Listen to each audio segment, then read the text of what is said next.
it's Charlie Bengal with RE/MAX Allegiance, and today I'm here with Ansa Tyus. Ansa, welcome to the program. Thank you. You've been licensed since 1984. 1984. Joined RE/MAX in 98. Yes. You've got a whole boatload of designations, Right. including kind of the granddaddy of them all, CRS. That's right. And RE/MAX Hall of Fame. Yes. And RE/MAX Allegiance Circle of Champions. Absolutely.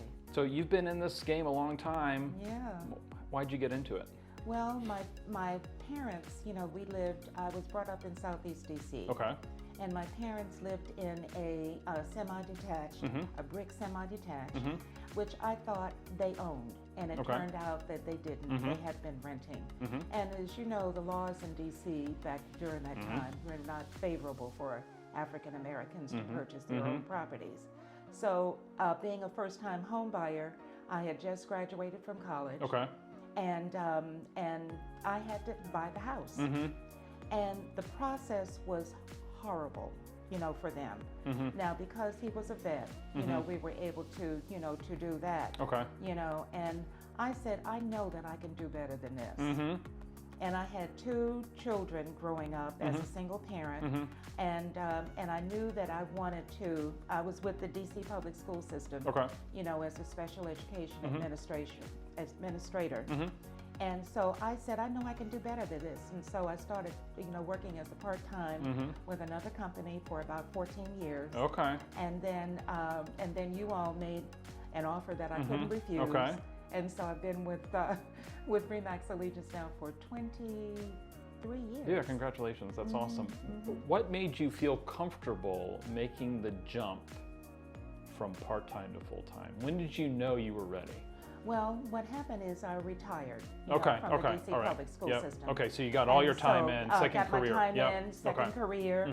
The minute my daughter, who is now, well, I have 4 children, and the minute my daughter crossed the stage, I knew this was it. Okay. And so she's now a physician. She's been, a family medicine physician for about 20 years. Yeah, yeah. Okay, very good. So you've been in it a long time. Why are you still in it? What do you enjoy most? Well, I have 5 grandchildren. Okay. And one of my goals is to see each one of them through. And so I have one granddaughter, who just graduated from Harvard. She's 22. Yeah. And I didn't have to, but I wanted to assist, my son and his wife, by sending her care packages, making sure she had enough, all the time. And I want to do that for the others too. How old is the youngest? The youngest is 8, so I got to be around for a long time. you got a way to go. I got a ways to go. What do you love most about living in the DMV? Well, this is my home. This is where I grew up. Forever. Yeah. And everyone is coming to to my home now. Yeah. I'm a native Washingtonian, I would like to say. Yeah. And so it's so much that is advantage to being in the DMV. You have the museums. Yeah. You have so many. You have diversity. And so forth. And so it's just a wonderful place to live and a wonderful place to be. It is. I agree. What about any specific neighborhoods that you particularly love? Well, I live in Hillcrest. Okay. And Hillcrest is across the bridge from Capitol Hill. And, it is a beautiful area, single family homes. High, yeah. Amazing the views. Elevation is high, In fact, I can go out on my yard and see the fireworks. Right. And so, I love, Hillcrest. Now, I raised my children in Brooklyn, which is another area that I love, And so I sold my house and I moved to Hillcrest. Okay. And so I love Brooklyn. My sister still lives in Brooklyn. My son lives in Michigan Park, which is adjacent to Brooklyn. So there's so many beautiful areas in the city, so many. Yeah. And I mean, there's Columbia Heights, there is Noma, it's funny, all these neighborhoods that you're mentioning have changed so dramatically. Gentrification, right, since you even lived here. Deanwood. Yeah. Now Deanwood, in fact, I have a new listing coming up in January. That used to be a farmland. Okay. And I mean, gentrification has swept through It sure has. Deanwood now. I mean, houses are going for $5, $6, Yep. $7, and $800,000. Yep. No, it's definitely something to see. Talk about some hobbies besides grandchildren. Oh, okay. Well, I'm in the process of writing a book. Oh, all right. Yeah, Can you tell us a little bit more about that, or is it top secret? It's about my childhood was very rough. Okay. You know, very rough. Okay. And you know, I want other people to know that just because things may have happened to you, it doesn't decide how you're going to move forward in your life. Right. And so that's my whole purpose in writing this book. Oh, how interesting. You know, yeah, I look forward to learning more about that. 8 elementary schools. I lived with several. They weren't considered foster at the time. Okay. You just went from one family to the next to the next. And so it was pretty rough, you know. Wow, okay. And everything, but I survived. Yeah, you sure did. You thrived, I would say, Right. Where will people find you hanging out? Okay, people will find me hanging out with my family, number one. Okay. You know, I have four, in fact, I have 2 daughters who live in Hillcrest. And then I have one son who lives in Michigan Park. And then I have also, you know, another daughter, you know, who is, she graduated, she got her MBA from Columbia. Okay. And everything. So I love my family. Yeah. But I also have just an inordinate amount of friends, you know, who are very spiritual, you know, who are very keen in terms of knowing our history, knowing our roots. You know, that's very, very important. Right. You know. What about sorority? Well, yes, I'm a member of Delta Sigma Theta sorority. I had to ask you about that. Yes, I've been a member for going on 53 years now. You know, I pledged in 1969. Wow. Okay. And everything. In fact, Charlie, I was mentioning to you when I had an open house here, I knew the colors when she walked in. Oh, okay. And so I asked her, I said, excuse me, what sorority are you in? And she said, oh, I'm a member of Delta Sigma Theta. And I said, well, ooh. And she is now a new client. That's very good. Yeah, Good. you know. Is there a particular area or location that you specialize in all over the district? Do you go beyond the district? Talk to me about that. You know, as we were talking about that yesterday at the event, I told her, I said, have realtor, we will travel. I mean, I had, you know, properties in Columbia. I had a closing in La Plata. And so you name it, I will go. Yep. Now, I mean, last year I had a listing in Annapolis. Okay. You know, so you do travel. I do travel. Yeah. And it's based on, most of my business is based on referrals. Okay. So I go wherever the referral, you know, lands me. Okay, good. Switching gears, we've been talking about you're certainly available to your buyer clients and you're willing to travel. How do you market a listing or a home for sale? Well, number one is I work with a stager. I work with a photographer.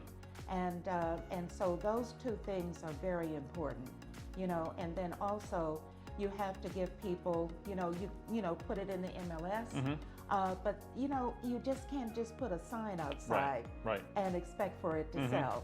You know, you got to do everything. You know, you got to, I use a zip your flyer. Okay, you know, letting all the agents know about the new listing. Exactly, you know, to do the leaflets and so forth, you know. And then, you know, you got social media. You've got to do social media these days. I mean, a lot, when there was a downfall, when, you know, everything just completely fell, a lot of agents went out because they refused to get designations. They refused to learn technology. The old way didn't work anymore, and they didn't want to reinvent themselves. That's right. You know, so you got to know those things. You got to know technology. Yeah. You got to know social media. You know, you got to get out there and meet people. You know, and my whole effort has been working with my database. Okay. You know, and that's where I get most of my referrals. Good. So if a listing needs work, you work with a company that will rehab a listing. Oh, no question. Talk to us a little bit about that, because that's fairly unique. I have 2 properties that are coming on the market in either January or February, and it's called Curbio. Okay. And what a Curbio offers is that it has to have equity in the home. And so based on that, they will come in, they would work with me, they would work with my client, Okay. and they would do all of the, from studs up. Okay. You know, I have a property that's coming up on Emerald Street that Curbio is using. Okay. And on Capitol Hill. And then I have another one in Deanwood. You know, we should be finished with both of those, you know, hopefully beginning of January and hopefully no later than February. Yeah, yeah. You know, and so. And they don't have to pay till closing. No, they don't. Right. And what happens is that Curbio gets paid at the end. You know, so like I said, it's all based on the equity that's in the home. Right. Part of your concierge service. It's a part of my concierge service. There you go. It definitely. No Anything question. else that you want to tell folks that are watching why they should use you as their agent? Well, first of all, I'm an educator. You know, I have a master's in education, and education is very important to me.